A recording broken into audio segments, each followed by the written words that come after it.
everybody, it's Frankie-Lou. Welcome to the greenhouse in the sky. I thought this was a good chance to give you an April tour of what's been going on here. First off, I just want to say, as you can see, we're still in construction mode here. There's still lots of tweaks and amendments to be made to this space, but that being said, we have been planting in here for 11 months. We planted straight through and grew straight through a Canadian Rocky Mountain winter here. One of the things I wanted to address right away, because I get a lot of comments from folks when they first see the greenhouse in the sky, is they assume that it's a house with a greenhouse attached to it. And I just want to make it clear as we start here that this entire structure is the greenhouse. It's basically constructed of two big reefers stacked on top of each other with a third story built on the top. Okay, one of the reefers is below ground mostly. If you look over here in this very messy area, that's the door to the bottom reefer. It is mostly below ground with the over 4,000 feet of piping, and that piping also functions as a climate battery for the geothermal energy, which is one of the main ways that we are able to plant year-round here in the Canadian Rockies. Then there's another reefer on top. We'll go inside, you can see that in a minute, and the third story is up there as well. We are planning to use these reefers as processing areas for food, and we will also have an aquaponics system set up in there with fish and plants working together. Another great feature of the greenhouse in the sky is our inflated roof. I was pretty skeptical about this design when I first saw it because I come from Calgary where we have really harsh hailstorms that cause damage to even polycarbonate roofs. But we have found that it's held up really good to our heavy snow loads here. Snow just slides off, and it also has an R factor that's far better than straight poly would be with that inflation in between. All right, so let's head on inside and I can show you some of the cool stuff we got going on in there too. Okay, so let's head on in and I'll show you what's going on. It's really hot in here right now because we can't have the fans running, otherwise you wouldn't be able to hear me at all. And the fans bring up the cooler air from below. We found that that's been around 12 degrees or so is what it's consistently been for the last month here, and it's April in the greenhouse. So as you can see, we got a lot growing here. It's not time to put anything in the ground outside. We are in a zone 3 alpine conditions. I won't be putting my external gardens out for another month, but here we've been growing year round. Let's show you some of the things I'm most excited about. What we have here, these are carrots and beets that we've been growing. We planted these last May. As you can see, these carrots are producing flowers and I have got them. I'm working on getting them seeded. So every day I come in here and do a little self-pollination. And this is 2 carrot plants on this side, and we have another one on the other side as well. These continued to grow throughout the winter. We were able to maintain temperatures to keep them growing through the winter, and these beets are just about to go to flower as well. So that's very exciting. That's going to help us with our self-sustainability. One of the key things I do in here is a ton of seed saving because we're all about trying to be as self-sufficient as possible.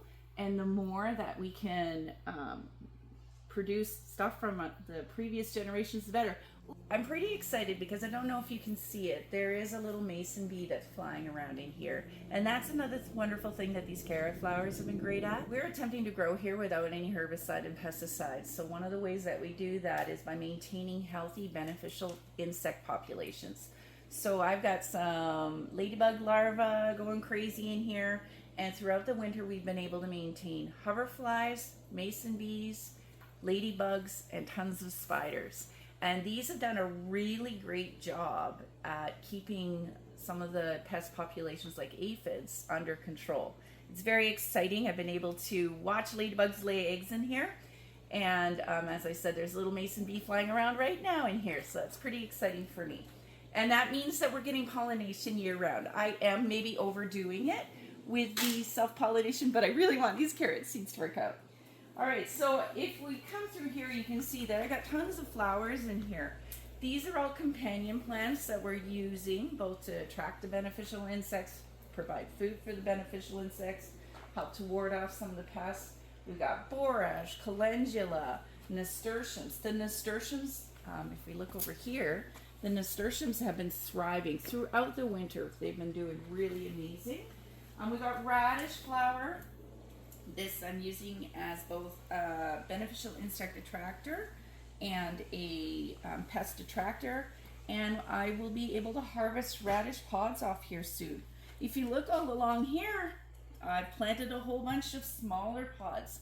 Those are going to be part of our vertical growing component that we're going to do on the back wall later on this season. So yes, there's lots going on in here.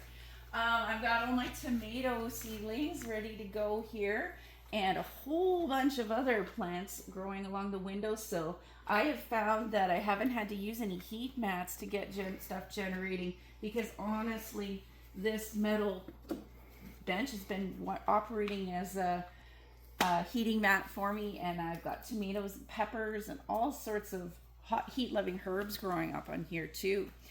We're also doing a cycle of companion planting beds going on here. So each bed is a different focus. This is a corn, bean, and potato bed. This is a garlic and tomato bed.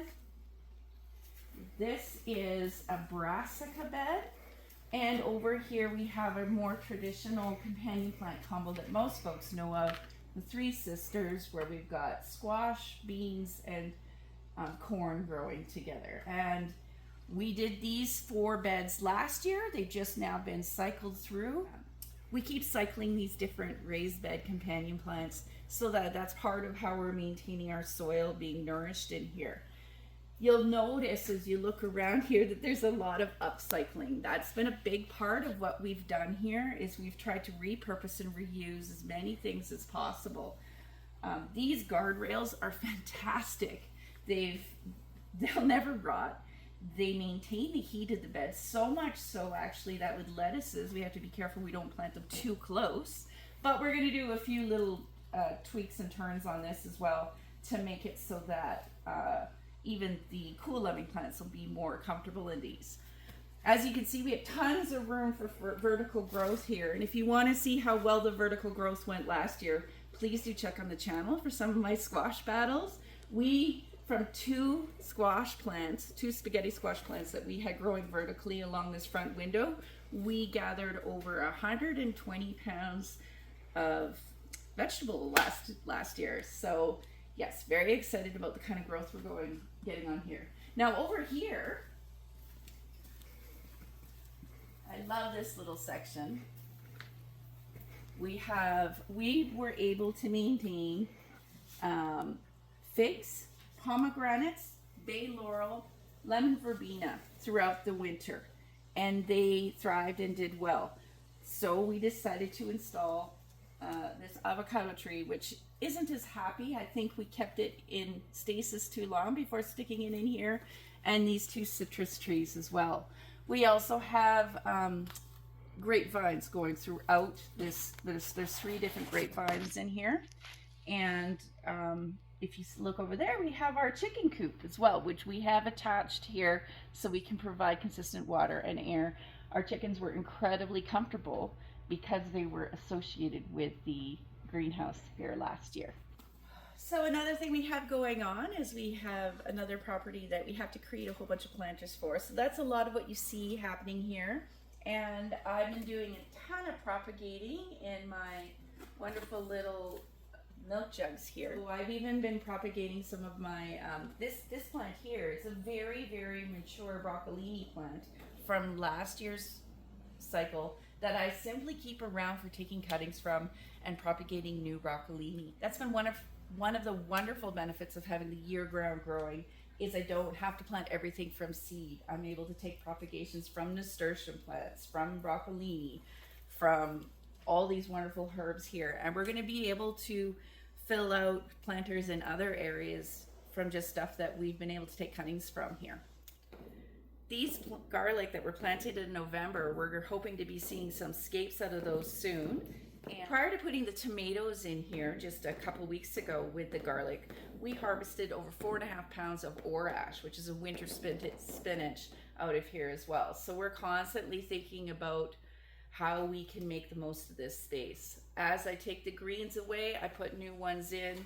I start new things all the time. So we constantly have something growing in here that we could eat, because if you're gonna have this much space, you better darn well make use of it. So I hope that is interesting for you. We do have tons and tons of more material about the greenhouse in the sky, and I will continue producing things as we go. Please feel free to ask as many questions as you like in the comments. And as always, I hope you'll take this chance to grow together today. Have a good one.